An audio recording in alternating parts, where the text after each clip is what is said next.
میری بڑی بہن اپنی منگیتر کو ناپسند کرتی تھی، اس لیے شادی کے دن میرے آگے ہاتھ جوڑ کر کہنے لگی میری جگہ تم گھونگھٹ پہن کر دلہن بن کر بیٹھ جاؤ، جب تک تمہارا پتہ چلے گا اتنی دیر میں تو میں یہاں سے بھاگ چلی جاؤں گی۔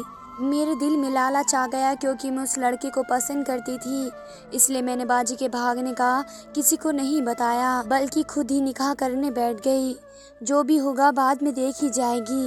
لیکن جیسے ہی پتی کمرے میں آئے تو اسے دیکھ کر دل دہل گیا کیونکہ وہ یہ نہیں تھا جس سے میری شادی ہوئی تھی۔ اتنے میں پیچھے سے میری بہن ہنستے ہوئے آئی اور گھر میں شادی کی تیاری تھی، ہر طرف ہنگامہ مچا ہوا تھا اور کرنے والے بہت سارے کام تھے۔ میں ادھر سے ادھر پھر رہی تھی، میری بڑی بہن کی شادی تھی اور چھوٹی بہن ہونے کے ناطے مجھے سارے کام کرنے تھے۔ میں پھول والے گجرے ڈھونڈ رہی تھی کہ اچانک سے میری چھوٹی ماما کی لڑکی آ کر کہنے لگی کہ تمہاری بہن تمہیں کمرے میں بلا رہی ہیں۔ میں نے سوچا کہ وہ مجھے بھلا کس کام کے لیے بلا رہی ہوگی کیونکہ ابھی تو پارلر والی آئی نہیں ہوگی، شاید اسے مجھ سے کسی مدد کی ضرورت ہوگی۔ میں جلدی سے اس کے کمرے میں گئی تو دیکھا میری بہن کے علاوہ کمرے میں کوئی بھی نہیں ہے اور ابھی تک وہ کپڑے پہن کر تیار بھی نہیں ہوئی ہے۔ میں نے حیرت سے اس سے پوچھا کہ بارات آنے میں صرف 1 گھنٹہ رہ گیا ہے اور تم ابھی تک تیار ہی نہیں ہوئی ہو، تم نے یہ لباس کیوں نہیں پہنا ہے؟ تو اچانک میرے قدموں میں گر گئی اور مجھے سمجھ میں نہیں آیا کہ وہ ایسا کیوں کر رہی ہے اور اچانک سے اسے کیا ہو گیا ہے۔ میری بہن روتے ہوئے کہنے لگی میں شادی بالکل بھی نہیں کر سکتی ہوں، میں کسی اور کو پسند کرتی ہوں اور میں ہرگز بھی یہ شادی نہیں کروں گی، تم میری مدد کرو۔ میں سن کر دنگ رہ گئی۔ میں نے اس سے کہا کہ اب کچھ نہیں ہو سکتا، ابھی کچھ ہی دیر میں بارات آتی ہوگی، تمہیں یہ شادی کرنی ہی ہوگی۔ میری بہن کہنے لگی کہ میں ایسا نہیں کر سکتی ہوں، میں اس گھر سے جانے والی ہوں، پلیز ادھر سے بھاگنے میں میری مدد کرو۔ اگر تم نے میری مدد کی تو میں زبردستی کی شادی میں ہمیشہ ناخوش رہوں گی اور ہو سکتا ہے میں کسی دن تنگ آ کر اپنی جان بھی دے دوں۔ میں گھبرا گئی اور کہا کہ باجی یہ آپ کیا کہہ رہی ہیں؟ بھلا میں آپ کی مدد کس طریقے سے کر سکتی ہوں؟ مجھے سمجھ میں نہیں آ رہا کہ اینڈ شادی والے دن ہی ڈرامہ کیوں کر رہی ہو، اور وہ پہلے سے بھی تو ہمیں بتا سکتی تھی۔ لیکن منگنی تک اور منگنی کے بعد سے لے کر اب تک وہ بالکل خاموش رہی اور اس کی کسی بھی حرکت سے ہمیں یہ نہیں لگا کہ وہ شادی سے ناخوش ہے، اور اب اچانک اینڈ ٹائم پر اسے یاد آ گیا کہ وہ کسی اور کو پسند کرتی ہے۔ میری بہن میرا ہاتھ پکڑ کر کہنے لگی دیکھو میں یہاں سے جانا چاہتی ہوں، تم ایسا کرو کہ تم میری جگہ پر یہ والا جوڑا پہن کر اور گھونگھٹ نکال کر بیٹھ جانا، کسی کو بھی پتہ نہیں چلے گا کہ تم ہو یا میں ہوں۔ ابھی بارات آنے میں 1 سے 1.5 گھنٹہ ہے اور جب تک مولوی صاحب آئیں گے تب تک میں 2 گھنٹے لگ جائیں گے۔ ان 2 گھنٹوں میں شہر سے بہت دور چلی جاؤں گی، پھر کوئی چاہے مجھے کتنا بھی ڈھونڈے وہ مجھے نہیں ڈھونڈ سکے گا، تمہیں میرے لیے کرنا ہی ہوگا۔ میرا دماغ بالکل بند ہو گیا اور میں سوچ میں پڑ گئی کہ اب میں کیا کروں اور مجھے کیا کرنا چاہیے۔ ایک طرف میری بہن ہے اور دوسری طرف ماں باپ کی عزت، اور میں ہر کسی بھی حالات میں اپنے ماں باپ کی عزت خراب نہیں کرنا چاہتی تھی، اس لیے میں نے اپنی بہن کو صاف منع کر دیا۔ لیکن جب اس نے مجھے دھمکی دی کہ اگر میں نے اس کی بات نہیں مانی تو وہ اسی وقت اپنی جان دے دے گی، تو مجھے مجبوراً میں اس کی بات ماننی پڑی۔ میں نے جلدی سے اس کے کپڑے پہن لیے اور گھونگھٹ نکال لیا، جبکہ وہ اپنا کپڑوں والا بیگ لے کر پچھلے دروازے سے ہمیشہ کے لیے چلی گئی۔ مجھے بہت ڈر لگ رہا تھا کہ اگر کسی کو پتہ چل گیا تو میرے ساتھ کیا ہوگا۔ جب مولوی صاحب شادی کے ٹائم پر میرا نام بولیں گے تو میں کیا کروں گی؟ اس لڑکے کے ساتھ باجی کی منگنی ہوئی تھی، وہ ہمارے دور کا رشتہ دار تھا اور میں اسے شروع دن سے ہی پسند کرتی تھی، لیکن میں بالکل بھی گھر والوں کو نہیں بتایا تھا اور اس کا رشتہ صرف باجی کے لیے آ گیا تو مجھے بہت برا لگا اور میں نے اپنے دل کو سمجھا لیا اور باجی کی منگنی پکی کر دی گئی۔ اور اب میں اس شادی کو لے کر بہت زیادہ مایوس تھی۔ جس لڑکے کو میں پسند کرتی تھی اس کی شادی باجی سے ہونے والی تھی اور وہ میرا بہنوئی بننے جا رہا تھا۔ اب اگر میں نے حالات سے سمجھوتہ کر لیا تھا، شاید قسمت کو بھی منظور نہیں ہے، کیونکہ اینڈ ٹائم پر باجی گھر سے بھاگ چکی ہے اور اس کی جگہ میں دلہن بنی بیٹھی تھی۔